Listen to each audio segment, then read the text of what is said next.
Hey everybody and welcome back to the Ur-Quan Masters episode 17, and as you can see from the display below the crew, we have 4 storage bays. Oh yeah. I got rid of all of the crappy stuff and I even had to dump some of these yellow ones, the gold.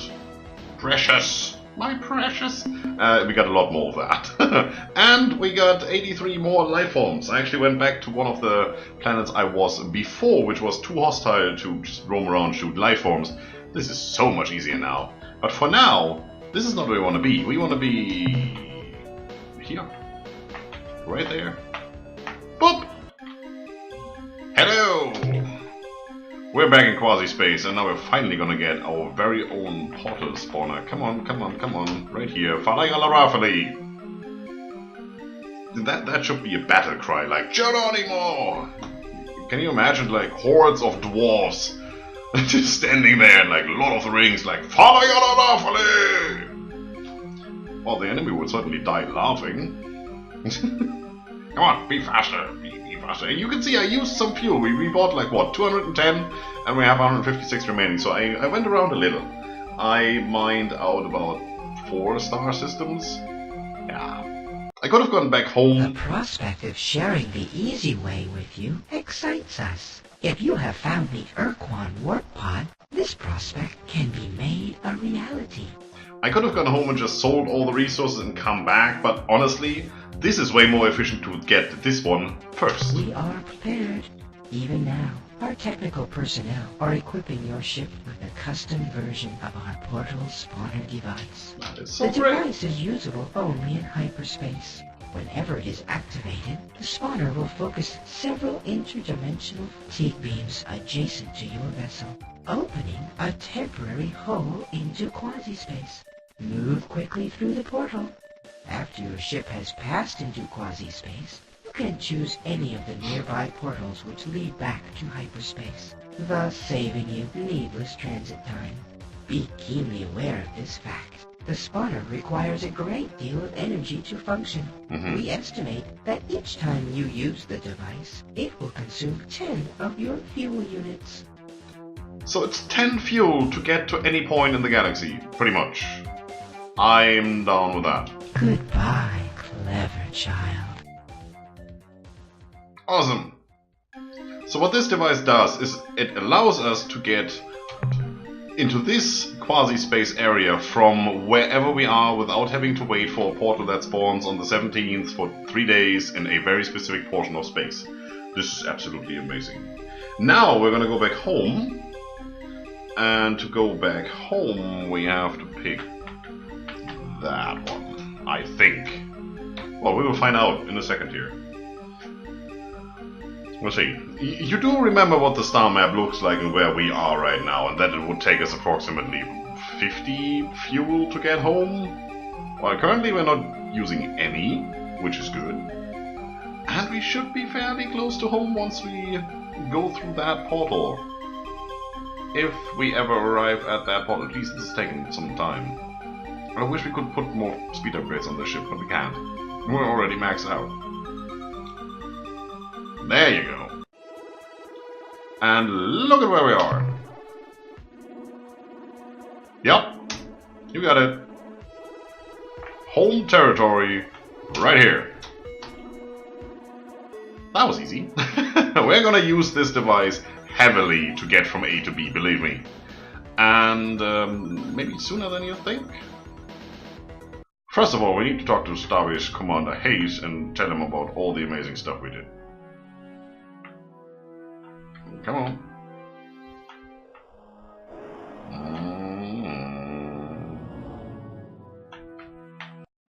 Here we are. Let's talk. Welcome back, Captain. I know you're busy, but I've got some news. Really? Good news, Captain. With no announcement, a small fleet of Arilu Lalile popped into space adjacent to our starbase, scaring the hell out of the Deep Raider operator.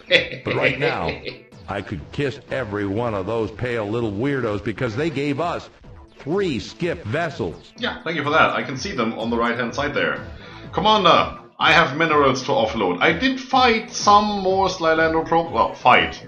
I told them to F off by sending them the destruction code. So we already have almost 5,000 IU. Let's see how high we can get this. Captain, you are to be commended. Keep up the good work.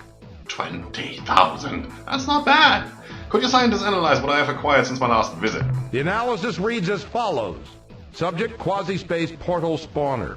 Data, device is a hybrid of different alien technologies including Arilu and Ur-Quan elements. You don't say. Our tests show that this device temporarily creates a weakness in the fabric between hyperspace and a different unidentified dimension.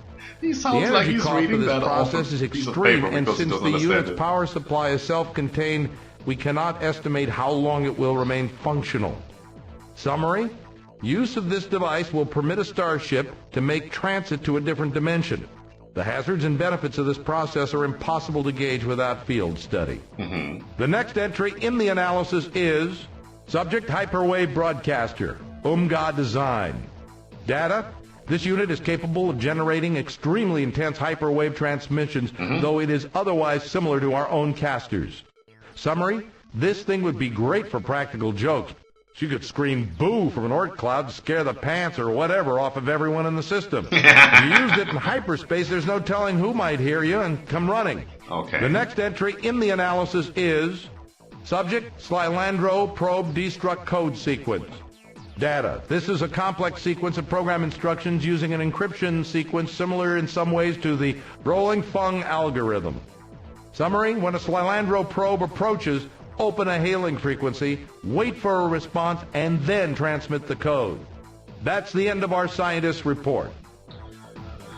So, that hyperwave caster, he basically tells us we can do some goofing around with it, and when we're using it in hyperspace, somebody might come visit?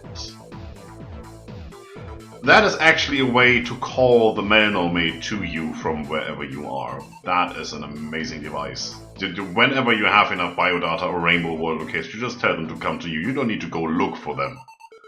That's pretty cool, right? It might serve another function, which we haven't discovered yet. No spoilers, not telling. Before proceeding, I need some additional background information. Do we really want to go through this and see if there's anything else? I don't think so. Is there anything else you need? Not right now. Blow up an Ur-Quan for me, Captain. Sure. When I see one, I make sure to remember. Shipyard. So we do have some Arilu ships here that we don't need. I don't think we need anything but Fwifo right now. So let's get rid of some of the things, like you. And you know what? We keep one, just for fun. We keep one of each here. You.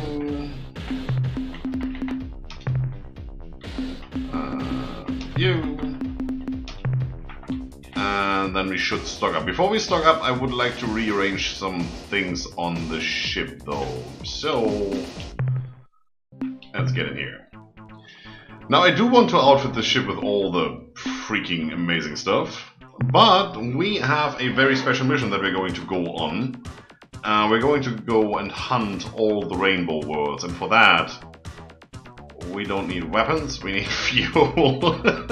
So let's see what we can do here. High efficiency fuel system, we have 2 of those right now. You can go away, you can go away, you can go away. All of the things can go away. Thank you. You probably can't go away because there's crew on there. Yeah, sure. So what we're gonna do is we're gonna put in another system here. That's 3. I think 6 should be good. Now look at all the cool stuff we have now. 6, then I do want some crew pods. There is no high efficiency crew pod, it seems, so there you go. 3, 2 of those. Some storage space would be nice. Okay. Let's go with 3 since we're good at that. We do want some weapons, you never know, right? 6,000. Okay. Those probably need some dynamos, I think. Well, dynamos and Shiba furnaces. There is a difference between these two. And having the right mixture would give you the best bang for your buck. Like, I think it's a 3-on-3 ratio or something. Let's for now. I do want a tracking system. And probably another tracking system. And then we just take another Hellball cannon, because we can. And we still have 10,000 IU and don't know what to do with it. There is no upgrades to these, like the turning jets, that's it. Same here, anti-matter thruster. It would be nice if you could get upgrades to those as well, but this doesn't seem to be a thing. We could get another lander? Sure, let's have a backup lander, or two. Or all of them, because we just have ridiculous amounts of money right now. I'm never gonna use them! It might save us one backup load. I don't know, we'll see. I think it's ridiculous, but yeah, well, let's have them. Fuel. And you can see the fuel tanks slowly filling up there.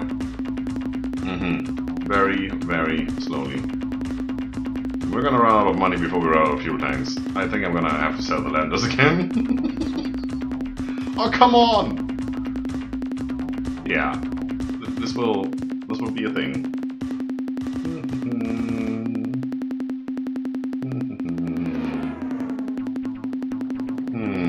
We still need some crew. We're way understaffed here. So let's get rid of those again. We only need the one. We're good. Nope. Exit menu. Let's go here. Let's get crew. All of the crew. It still costs 3, which is good. So we're not wasting them needlessly, which is the thing I was concerned about a little. Escape game. Let's save because we can. I mean, I'm gonna save again anyway. Is this 17? This is still 17, right?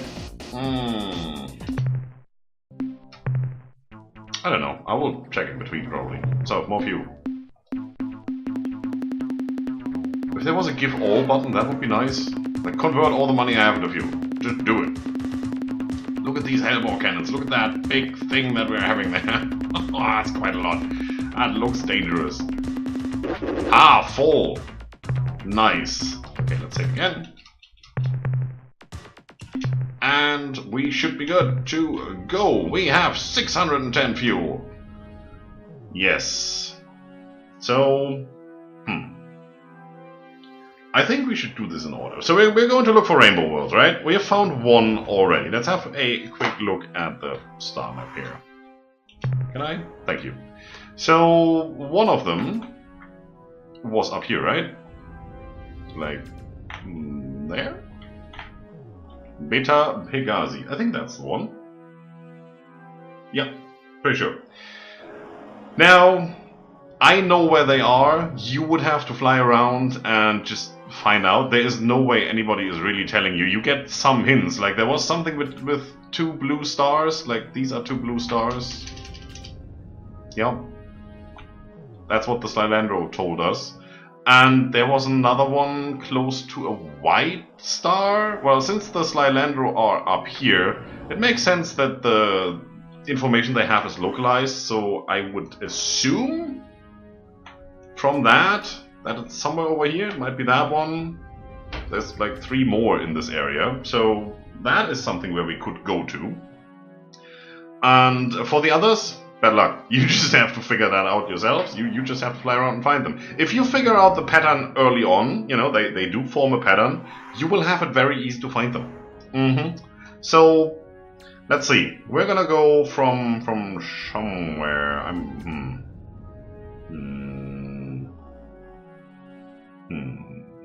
Where am I gonna start? I did make a list and I did write down some planets on the way that we should mine to just, you know, get something out of it other than just wasting 600 fuel. So, yeah, let's do this. We're gonna go into hyperspace and use the portal for the first time.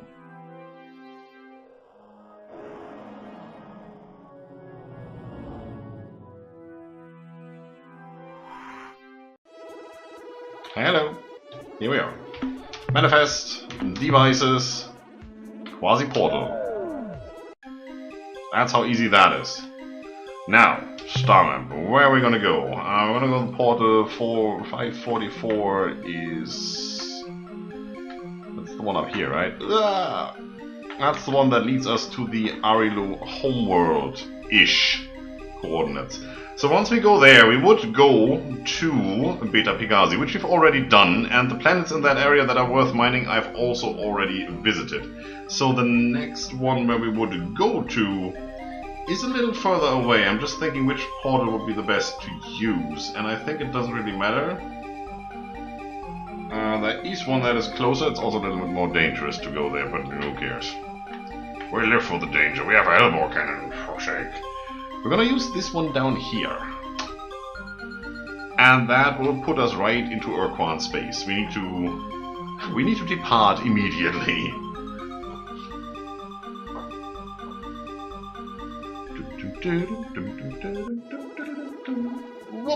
We are here. And we're gonna go, write that down if you want to find them, Epsilon Draconis, which is there. You see, that is definitely closer than going from Arilu space, right? Or even from the top left corner of the map from the Sly Lander where the other portal was. Right, go. Hopefully not encountering any Ur-Quan. There's one! But we should be fast enough so they lose interest. If they don't lose interest, it's a Sly Lander probe. That's just as easy as it is. Different priorities in life.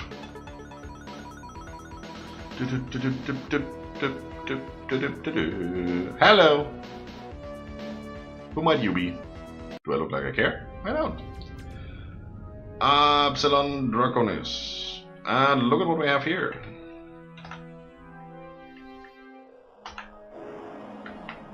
Haha! Rainbow World number 2. Let's have a quick scan. Ooh! Well then. Let's have a quick save. And now you're gonna witness what that looks like when we mine another Rainbow World. With weather, tectonics, and temperature being not on our side.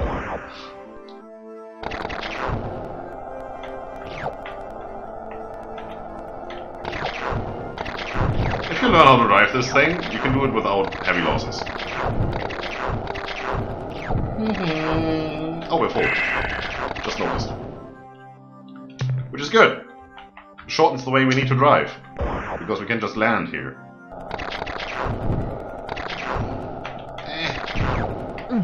Oh, we actually lost some people. Look at us. And that's it. Good start, I would say. So, you know it. Save the game. Because we're chicken shits. We save as often as we have to. And we're gonna leave the system. There's nothing else here. Yes, you can look around and scan the planets, but it's not what we're gonna do right now.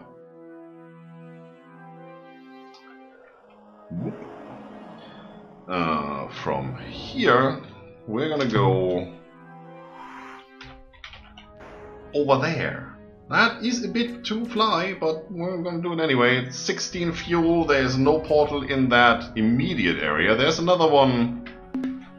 There is another one up here, I think, is another exit somewhere. It doesn't really matter which way we go, right? It's a bit to travel anyway, so we're gonna just manually travel there. After we face whatever this is.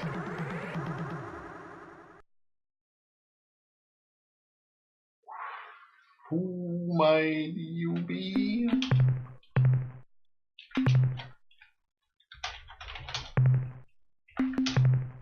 So, what's this? An unknown alien species. How wonderful. Someone new to fight. We, the Trandash of Culture 19, famous Ur-Quan combat grounds, know well the value of a good fight. Either you win and prove your superiority, or you lose and are vanquished. If The vanquished is lucky it may survive to learn an important lesson from its defeat. This is the way of the Tradash. We fight and learn and improve. All other cultural schemes are inferior. This is a proven fact. What have you to say before we begin combat? You remind me of some Klingons I have known before. Tradash of Culture 19, we sense a bit of hostility here. Why? Hostility? Har, har, har. We are not hostile. Hostility is unwarranted aggression. If you want to know about hostility, let us tell you about Culture 12.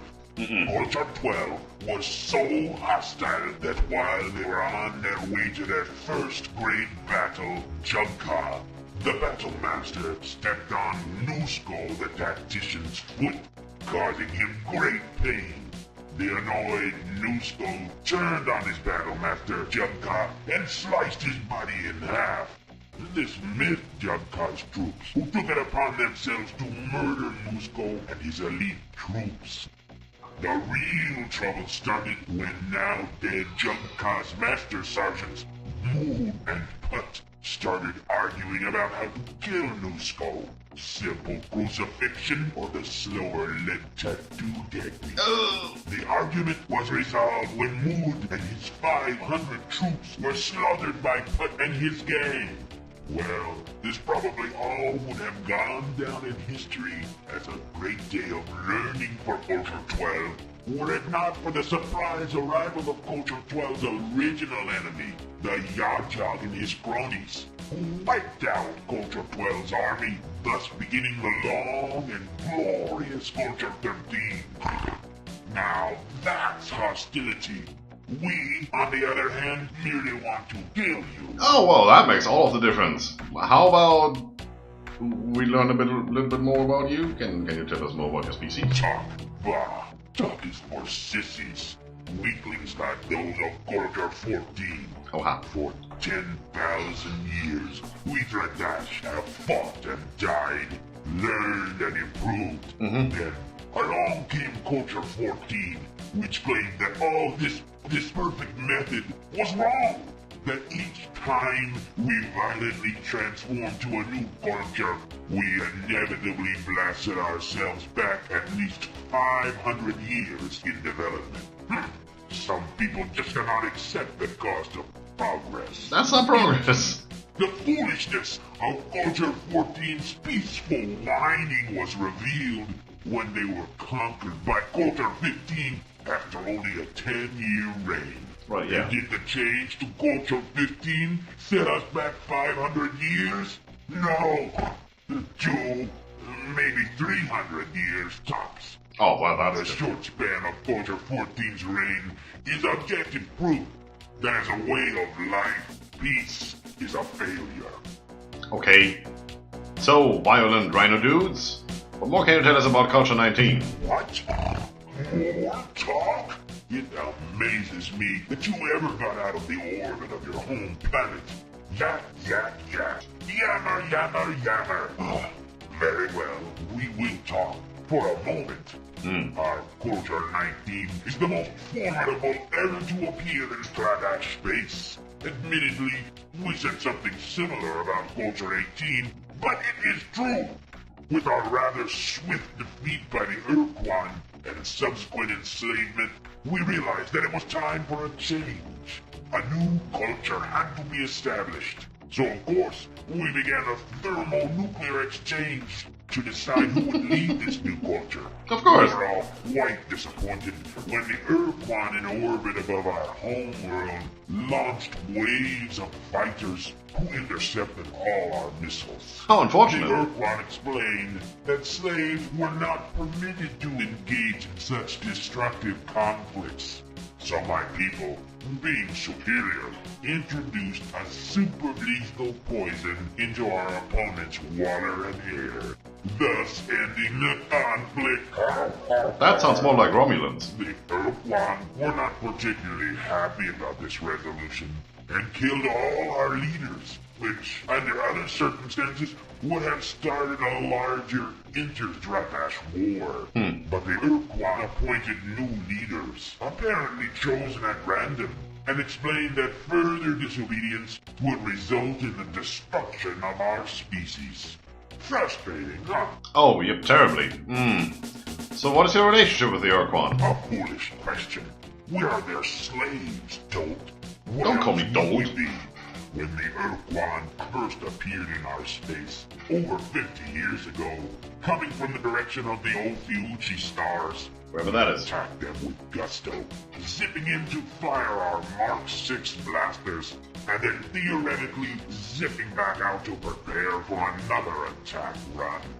So that's what their ships can do. Before we could zip Can out, run. our ships were either blasted to smithereens by the Ur-Quan's fusion bolts, or were picked apart by the swarms of Ur-Quan fighter vessels. You may wonder why we didn't use our afterburners to escape. The answer is simple. 50 years ago, our ships had not yet been modified for this enhancement. It was not until 2143 that maintenance engineer Reiche invented the afterburner effect. When he accidentally stuck his cigar in the aft fuel valve of the ship he was working on. The ship took off like a barn out of hell, and Reiche was fried to a crisp. Yes, we remember Reiche with much fondness. Of course, we have refined the device, A little. and now that our entire fleet has been fitted with the Reiche afterburners, perhaps now the Ur-Quan will let us fight at their side as true battle thralls. Why didn't you fight against the Alliance, and where are the Ur-Quan? We wanted to. Oh, how we wanted to! After all, we were the first battle thralls the Ur-Quan enslaved in this part of space. We thought we had priority, but the Ur-Quan thought we were too weak to hold our own in the upcoming battles, so they left us here to guard the flank. If only we had been stronger and less troublesome. Another reason the Ur-Quan wouldn't take us with them was because we kept picking fights with the new battle slaves, like the Umdablabis or those religious idiots, the Ilrath. Where did they go, you ask? This is a secret, of course. We can't tell you. If we told you that they were fighting a secret war against a mysterious invader, you might find some way to use that information against our men. I would never do that. So forget it. No secrets. Yeah, I'm so glad that you don't tell me about this. Hey, I've got an idea. Why don't you go impress your Ur-Quan Masters and show off your afterburner for the modification by attacking the Ur-Quan's enemy? What foolish stupidity. Why, that's as dumb an idea as... What did you say? Attack the Ur-Quan's enemy? Help them win their war? Why, that's an excellent idea. I'm glad I thought of it. Yeah, you did. We shall All by your own. marshal our forces and leave at once. Good idea. Stupid, human, pitiful, weakling dog. You have been helpful. Thank you. So as a reward, you may leave alive. So, And when we return from our fortuitous. glorious campaign, You we won't. may even honor you with a retelling of the many great battles Ah. we shall certainly win. How gracious. Please Until don't. then, get lost. Alright. Well, everybody, meet the Threadash, and this is how you get them to hold off on killing you, which, you know, obviously we would be better fighters than them, and would totally don't have a problem with it. Let's see. There you are. We just ventured through Threadash space there a little bit. Yeah, they are now going to fight the Korra. And get beaten to a pulp while they do so. You will notice the Threadash sphere of influence moving towards the Korra territory, getting smaller and smaller and then moving backward after some time. So, for now, we don't have anything to fear from them, which is great. Also, this is the best time to end the episode right here, and next time we continue our hunt for the Rainbow Worlds. See you soon.